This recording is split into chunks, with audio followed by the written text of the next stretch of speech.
Hello everyone, welcome to Jets TV. Please comment, rate, subscribe guys, comment, rate, subscribe, like the videos. Also share the videos as well, folks. I want to thank everyone that does watch and share my videos. You folks are the absolute best. So listen, we're here. It's time to talk football. NFL time is upon us. Look, before we get into week 13, let's wait a second. I want to talk about my week 12 recap first, okay? I made some picks last week for week 12, and I want to talk about them, and I'm not going to hide my results from the people. So listen. Let's go ahead and get into my Week 12 recap. First game I covered from Week 12, Seahawks and Panthers. Took the Panthers in this football game, and I got myself a loss, all right? Seahawks beat the Panthers 30-27. Shout out to Seahawks fans. You got yourselves a W. I took the Panthers, and I got myself an L. Next game I covered, Browns at Bengals. Took the Browns in this football game confidently, man, confidently. I said this was going to be an upset. I picked them. There were people in my inbox left and right telling me I was crazy. You were wrong, all right? Took the Browns in this game, and I got myself a W.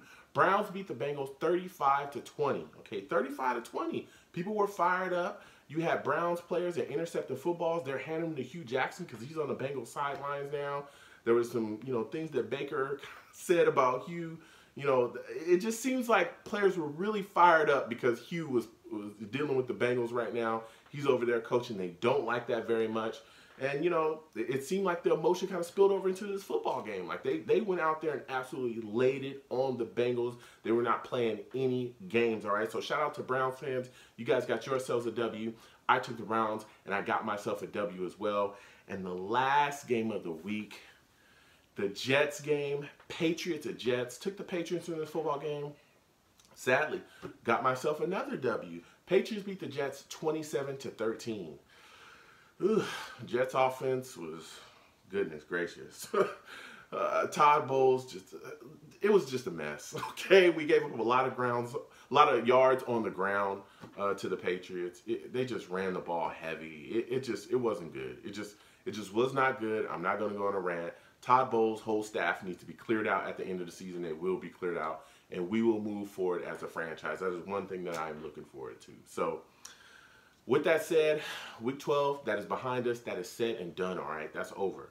Now it's time to talk about Week 13. We have to talk about what we have coming up here, and I want to get into my Week 13 picks, all right? So, let's go ahead and get right into it.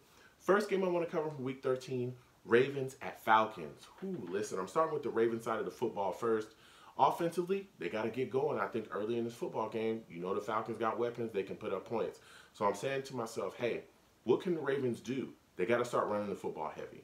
They've got to run the football heavy at the Falcons. The Falcons have a soft run D. They will give it up. You look at the Ravens running backs right now.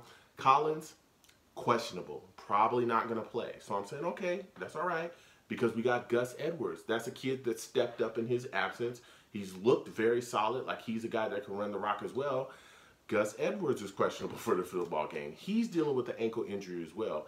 He probably will play, but I think that ankle injury is going to hinder him. So I'm looking to the next guy, next man up, Kenneth Dixon. This is another young kid that I think can step in. He can do some things. I think he's going to get quite a bit of carries in this football game, and I want to see him establish himself as a back in this league too, and really run the rock, really take advantage of this opportunity, because like I said, with Edwards dealing with the injury that he has, this kid may get a pretty big share of the carries in his football game. You look at the Falcons side of the football, and I'm saying, hey, word's out around the NFL. You boys are soft against the run. What's up? What are y'all going to do? How y'all going to stop people? Deion Jones coming back this week, linebacker, he can help with that, man. He can help in run support, but a big part of his game as well is also helping with running backs coming out the backfield and catching the football on the Falcons too. That's another thing that kind of hits him and hurts him as well. So he's a big part of what they do defensively here, and him coming back since that injury he had in week 1, I think he had like a broken foot, is going to be huge for them. You look at the Falcons offensively, and I'm saying, hey, you guys got to do a bit more to get the ball in the hands of Mohamed Sanu. This guy needs more catches. And I also think that Coleman as well. Coleman's a guy they need to continue to feed in this football game too, and I think it'll make them ultra successful offensively in this game in particular, because the matchup's definitely going to benefit them there. So with all that said, I am taking the Falcons to win this football game 28-20. 28-20, I'm taking the Falcons. I think they do just enough to take it away late, probably late fourth quarter, get themselves a good score, and they put it away. So again, I am taking the Falcons to win this game. Next game I want to cover, Cardinals at Packers. Whew, man, listen. I'm going to start with the Cardinals. You got Josh Rosen out there, young kid coming along, putting some things together. I know, again, he's a young guy. He's got a solid arm.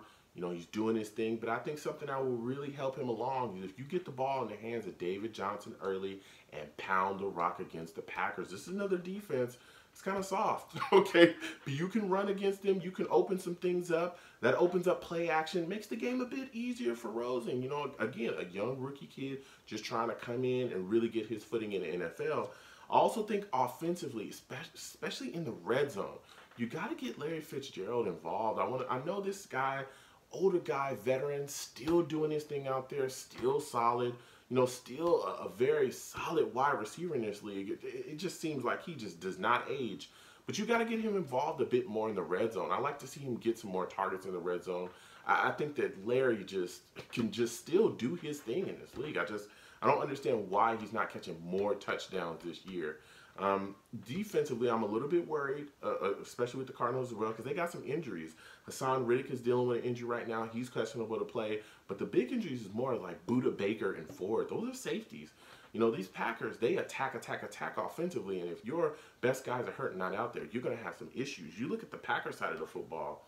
First thing I'm saying is you got to get to Rosen. You got to bang him around. You got to make him worried. You got to make him start seeing ghosts back there in that pocket. They have to attack defensively. They absolutely do. And I think offensively, if you continue to get Aaron Jones the football, run the football, open some stuff up from there.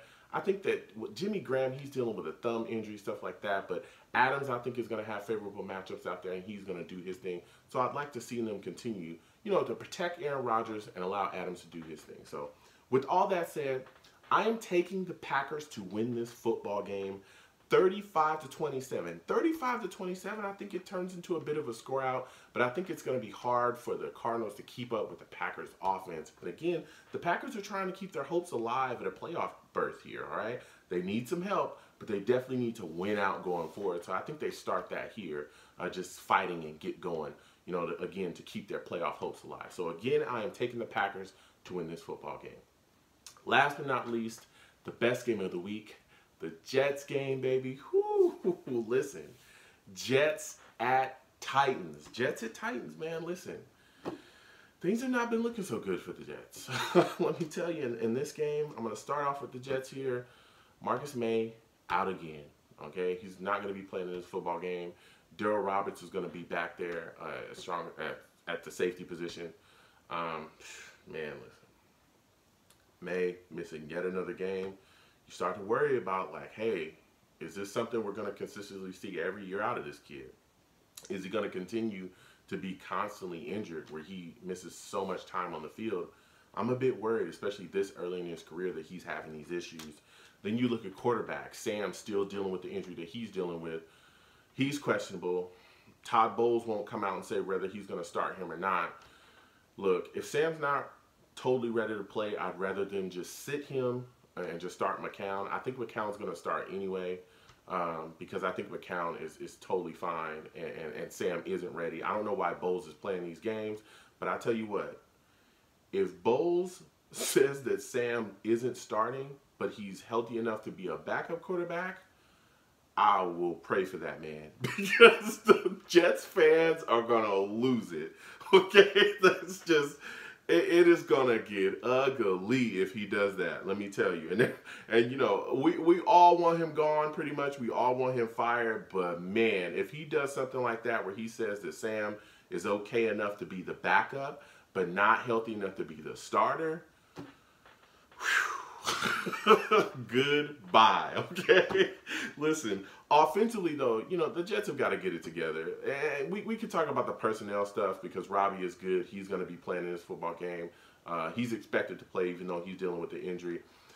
We talk about Herndon. We talk about, McGuire, who should be running the football in this game. We should give the Titans a steady dose of the run game. But listen, all of that doesn't matter if Jeremy Bates doesn't draw up a solid offensive game plan. To me, the names, the guys that we have here, the ability that we have doesn't matter unless the offensive coordinator understands how to put them in positions to be effective. And until he does that, none of it really matters. All right. So my key to this game is specifically offensively for the Jets to really get going, get some momentum, is Jeremy Bates to get his head out of his butt and get it together.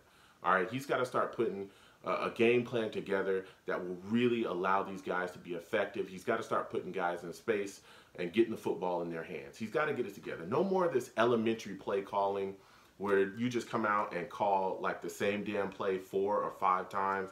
That is just absolutely ridiculous, okay? He's got to, this is the week where he's got to change it, or, you know, Todd Bowles has got to step in, or something's got to happen where that nonsense that we're seeing damn near every week with this just awful play calling continues to happen. You look at the Titans side of the football. I mean, this is a solid defense. You know, they do their thing out there, but offensively, I think that's where they're going to give the Jets a bit of trouble. The Titans can run the football, man. They can run the football like crazy. You got Henry, you got Lewis. These are guys that will gash you. Henry's more of the power back. Lewis is also a guy that comes out of the backfield and catches the football. I think the only way that the Jets can really slow them down offensively is to stop the run and make Mariota a pocket passer and make them beat you with Mariota using his arm. Because he's also a guy that likes to run as well. He's a guy that can, you know, get outside the pocket, scoot, extend drives, get first downs, and even, you know, score touchdowns too from there. So the Jets, first and foremost, have to stop the run, and I think everything else will kind of slow the Titans down. But I just have a hard time thinking that we're going to be able to do that against the Titans because we've gotten gashed. We gave up a ton of running yards to the Patriots. I mean, they just had their way with us on the ground, and it was absolutely ridiculous to watch. So with all that said, I am taking the Titans to win this football game 35-13. 35-13. I'm taking the Titans. I just think we're just not going to be able to slow them down, and we're going to have issues left and right, and they're going to be really able to attack us defensively too, especially with their guys up front. So again, I am taking the Titans to win this football game. So with all that said, folks, please comment, rate, subscribe, guys. Comment, rate, subscribe, like the videos. Also share the videos as well, folks. I want to thank everyone that does watch and share my videos. You folks are the absolute best. Again, Sunday's here. Enjoy your times with your families and your friends. Sit down, have your favorite beverages, have your favorite food, and watch some football and enjoy yourselves, all right, folks? Have a good day. Peace.